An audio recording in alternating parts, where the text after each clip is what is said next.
क्या युवाओं और सरकार के बीच हुई जंग में विजेता पहले से तय था? वो कौन से बड़े राजनीतिक मुद्दे हैं जिसे उत्तराखंड सरकार ने भर्ती परीक्षा की सीबीआई जांच की घोषणा के साथ निपटा दिया है? सुप्रीम कोर्ट जिस सीबीआई को पिंजरे का तोता कहता है, उस पर उत्तराखंड के युवाओं का विश्वास किसने बनाया? क्या बॉबी पवार और उनके साथी भारतीय जनता पार्टी की बी टीम की तरह काम कर रहे हैं? इन सबको समझने के लिए वीडियो को लास्ट तक जरूर देखें। नमस्कार, मेरा नाम है मंजुल और पॉलिटिकल हुल्लड़ के पहले एपिसोड में हम इस सवाल का जवाब खोजने की कोशिश कर रहे हैं कि हर दिन औसतन 55 लाख रुपए सिर्फ विज्ञापनों पर खर्च करने वाली हमारी सरकार ने क्या युवाओं के आंदोलन के नाम पर युवाओं को ही धोखा दिया है?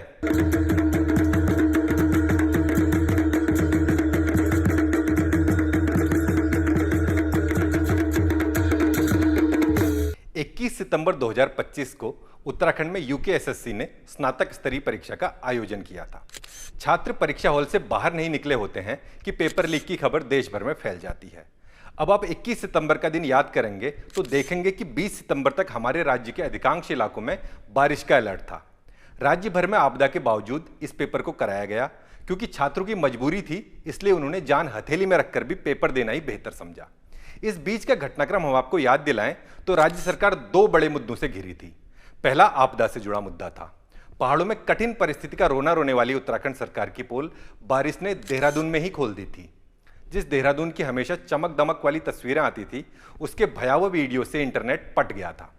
साफ तौर पर दिखता है देहरादून किस तरह बिना किसी प्लान के बसा दिया गया शहर है। दूसरा मुद्दा पतंजलि के आचार्य बालकृष्ण को मसूरी में कौड़ी के दाम जमीन दिलाने का चला था।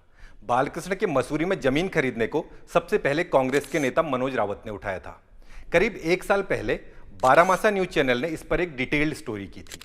अभी सितंबर में इंडियन एक्सप्रेस ने इस पर एक बड़ी खबर की तो ये मामला फिर चर्चा में आया था।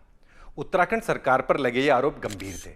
अगर आप राजनीतिक घटनाक्रम को देखते हैं तो आपने देखा होगा उत्तराखंड सरकार लगातार मुंह की खा रही थी। जैसे जिला पंचायत चुनाव में नैनीताल सीट पर जिस तरह की गुंडागर्दी हुई, उससे सरकार की इमेज खराब हुई। मॉनसून सत्र में विपक्ष पूरी तरह सरकार पर हावी रहा। उसने धराली आपदा पर कोई चर्चा तक नहीं होने दी। उसके बाद महिला सुरक्षा सेंसेक्स यानी नारी में देहरादून के आने का मुद्दा। आपदा के मुश्किल समय में भी केंद्र सरकार की बेरुखी, उत्तराखंड सरकार का केंद्र सरकार से 5700 करोड़ रुपए की मदद मांगना और केंद्र का सिर्फ 1200 करोड़ रुपए देना। भाजपा नेताओं के बीच मुख्यमंत्री पुष्कर सिंह धामी की कुर्सी खींचने की पुरजोर कोशिश का चलना, ये सब वो घटनाएं हैं जो 21 सितंबर से पहले चल रही थी। कुल मिलाकर कहा जाए तो लगातार नेगेटिव खबरों की वजह से उत्तराखंड सरकार इस समय एक तरह से बैकफुट पर थी। 21 सितंबर को जब स्नातक स्तरीय परीक्षा का पेपर हुआ, उसके बाद के 8 दिन राज्य के सारे मुद्दे अचानक गायब हो गए। इन 8 दिनों में इस परीक्षा की जांच करने की मांग करने वाले युवाओं को उत्तराखंड भाजपा ने एक सुर में गरियाना शुरू किया। विपक्ष द्वारा गुमराह, फिलिस्तीन समर्थक, नकल जिहादी के तमगे युवाओं को दिए गए। इन 8 दिनों में युवाओं के बीच न जाने कहां से सीबीआई जांच का नारा पॉपुलर हो गया। इसके बाद मुख्यमंत्री धरना स्थल पर अवतरित होते हैं और एक सीबीआई जांच की मांग मान लेते हैं। पर यहां एक महत्वपूर्ण सवाल यह रह जाता है कि मुख्यमंत्री ने सीबीआई जांच की मांग कैसे मान ली, क्योंकि उत्तराखंड सरकार शुरू से अब तक इसे पेपर लीक मानने से ही इनकार करती रही है। तो फिर उत्तराखंड का गृह विभाग सीबीआई संस्तुति के लिए केंद्र को लिखे जाने वाले पत्र में क्या लिखेगा? क्या वो इसे पेपर लीक मानते हुए जांच की सिफारिश करवाएगा या फिर एक परीक्षा केंद्र में नकल के प्रकरण की जांच की सिफारिश करवाएगा? आखिर सीबीआई से जांच की सिफारिश किस बिंदु पर की जानी है, पेपर लीक या परीक्षा में नकल? चारों ओर प्रचार है कि युवाओं की जीत हुई, सीबीआई जांच के लिए सरकार मान गई, पर यह तो अश्वत्थामा मारा गया वाली बात है। पूरी बात तो यह है कि कोई भी राज्य सरकार सीबीआई जांच के आदेश नहीं दे सकती है, वह केवल केंद्र से सीबीआई जांच की सिफारिश कर सकती है। इस मामले में भी उत्तराखंड के गृह विभाग को जांच अनुशंसा का पत्र तैयार कर केंद्र को भेजना होगा और यह भी बताना होगा कि जांच किस बिंदु पर की जानी है। इसके बाद केंद्र सरकार का कार्मिक एवं प्रशिक्षण विभाग इस अनुशंसा का परीक्षण करेगा और सही पाए जाने पर जांच का नोटिफिकेशन जारी करेगा। ये प्रोसेस आगे कितनी और कब तक चलती है, इसका अंदाजा आप 1992 में दर्ज हुए हर्षद मेहता केस से लगा सकते हैं। खैर, इन 8 दिनों में युवाओं के नाम पर खिचड़ी पकी या वेज बिरयानी बनी, या फिर युवाओं के आंदोलन में किसी ने भाजपा की बी टीम की तरह काम किया?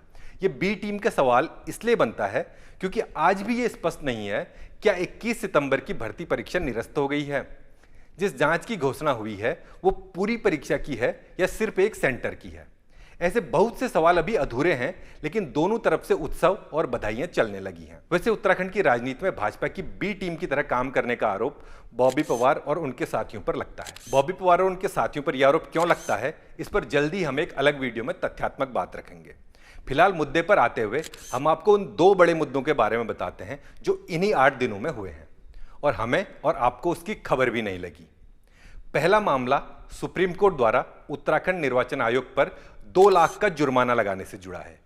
कई मतदाता सूचियों में नाम वाले व्यक्ति को पंचायत चुनाव लड़ने की अनुमति देने के मामले में सुप्रीम कोर्ट ने शुक्रवार को उत्तराखंड राज्य चुनाव आयोग की अपील खारिज कर दी। साथ ही 2 लाख रुपए का जुर्माना भी लगाया। शीर्ष अदालत ने हाईकोर्ट के आदेश में हस्तक्षेप से इनकार करते हुए राज्य निर्वाचन आयोग से कहा कि आप वैधानिक प्रावधानों के खिलाफ निर्णय कैसे दे सकते हैं। उत्तराखंड राज्य चुनाव आयोग को सुप्रीम कोर्ट से लगी फटकार की यह खबर बड़ी आसानी से मैनेज कर दी गई। इसी तरह इस हफ्ते सुप्रीम कोर्ट में दाखिल एक पत्र भी चर्चा में रहा है। वरिष्ठ भाजपा नेता मुरली मनोहर जोशी और कांग्रेस पार्टी के वरिष्ठ नेता कर्ण सिंह ने भारत के मुख्य न्यायाधीश BR गवई को पत्र लिखकर एक अपील की है। इस अपील में उत्तराखंड में चल रही केंद्र की महत्वाकांक्षी चारधाम योजना पर प्रश्न उठाए गए हैं। इस मुद्दे पर भी पूरे हफ्ते में कहीं कोई विवाद नहीं देखा।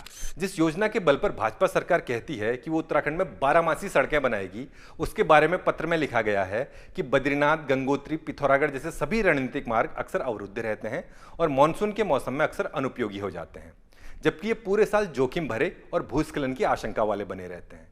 कुल मिलाकर आप देखेंगे कि 8 दिनों के आंदोलन ने धराली आपदा का मुद्दा गायब कर दिया, देहरादून में आपदा का मुद्दा गायब कर दिया, मसूरी जमीन विवाद गायब कर दिया, शिक्षकों का मुद्दा भी गायब कर दिया और आंदोलन को युवाओं की विजय बताकर सरकार जोर शोर से प्रचारित प्रसारित कर रही है। सरकार को युवाओं के प्रति संवेदनशील बताया जा रहा है कि सरकार ने युवाओं के आंदोलन का इस्तेमाल सेफ्टी वॉल्व की तरह किया है।